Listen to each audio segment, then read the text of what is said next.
is day 4 of me, a marketer, trying to set up a Tocha LMS from scratch. In the last one, we set up our basic branding, and this is what the platform looks like now. So we've covered the branding basics, logos, colours, login imagery, etc.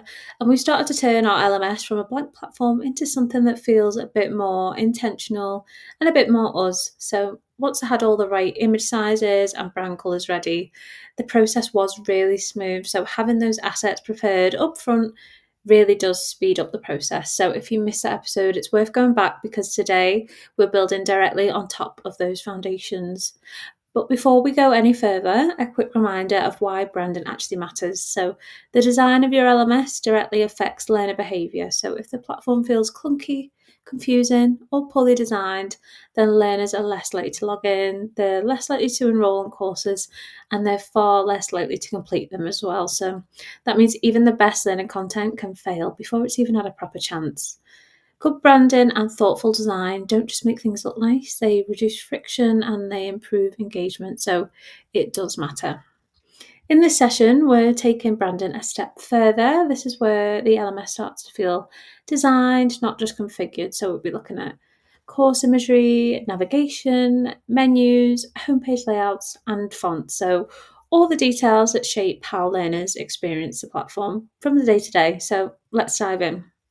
First up is course imagery. So there are a lot of options here, which is great, but it also means it's worth being intentional about it. So you can mass upload because if you did have a million courses, for example, then it saves a lot of time. But just to show you though, I'm going to upload a single image to start with and see how it sits. So straight away, that's an improvement. Even a simple image makes a course card feel more complete and more considered rather than just leaving it blank. So it's branded without being overwhelming, which is exactly what we want.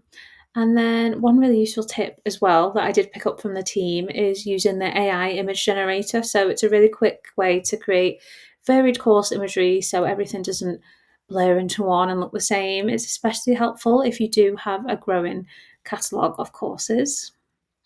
And then on the subject of courses as well, there's an extra option here that's available in Build Empire. So this is the course name block. So on our version of Tocha, the edition, this is included.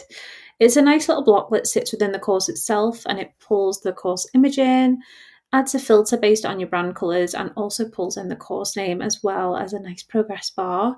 So you can also change this image to be different to the one you uploaded before, which is a nice little extra bit of customization. So that's in there now, and you can see it immediately looks more structured and more polished. So just remember though, you might need to make use of uploading the course name block imagery separately as it's a different set of dimensions. So if your image is too zoomed in or overly busy, it's going to make text harder to read. So just bear that in mind.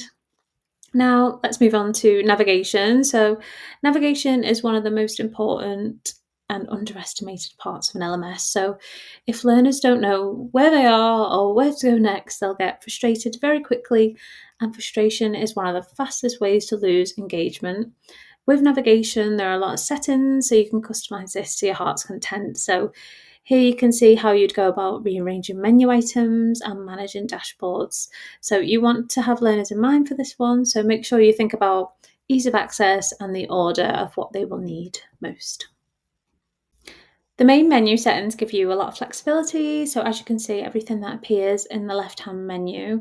You do have the options to pick what appears in the menu and the drops down, so I'd say keep it simple and structure it in priority order with this. So, for example, you know that you wouldn't put the home button at the bottom of the navigation, for instance. So, yeah, that's one way to look at it. And I'm pretty happy with how that's looking at the minute. So, there's not too much tweaking to do. You can create a completely new menu as well if you feel like something's lacking and link them to the pages you need. So now moving on to home pages, which can be really powerful because you can personalize them, you can assign different home pages to different user groups. So for example, a new starter might see onboarding content and key resources, but someone more experienced in the organization might see advanced learning or updates. So it's a simple way to personalize the LMS experience without creating separate platforms. And that's that for that one. And then let's jump into settings on courses. So there's loads of different options for showing full courses, names, categories, and sort your courses in order as well. So you can also limit how many you want on your navigation. So, for example, 10 might work, so it's not too many and overloading the learners.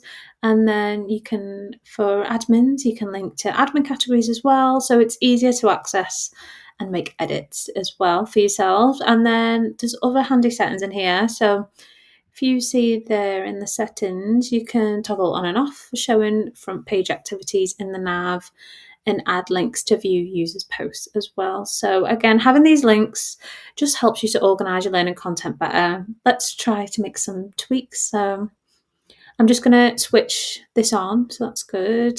And then I'll switch out the menu icon as well. So small changes, but it improves clarity for learners.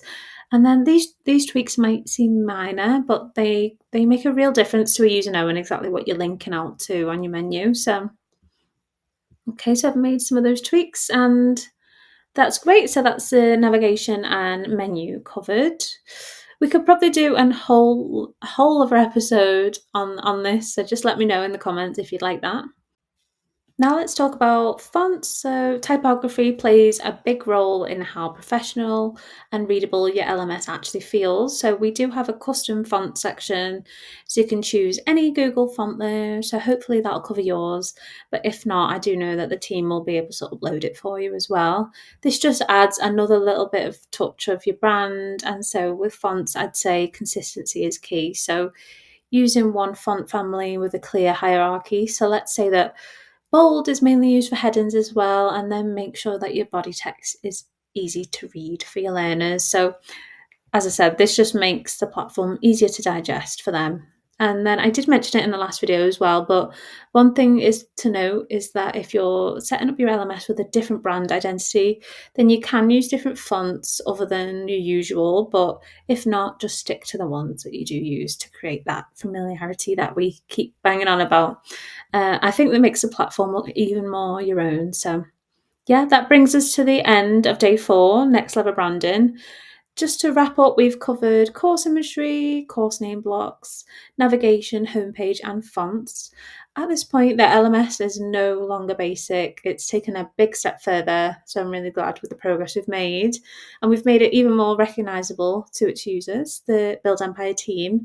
And don't get me wrong, there's still a lot more to be done, but this is a very strong foundation. So in the next episode, I'll be going through the edition and non-edition LMS themes. I've got a few things that I want to share and test, and it should give a much clearer picture of what Tocha has and how the edition from Build Empire makes it even better. So thanks for watching, and I'll see you in the next one.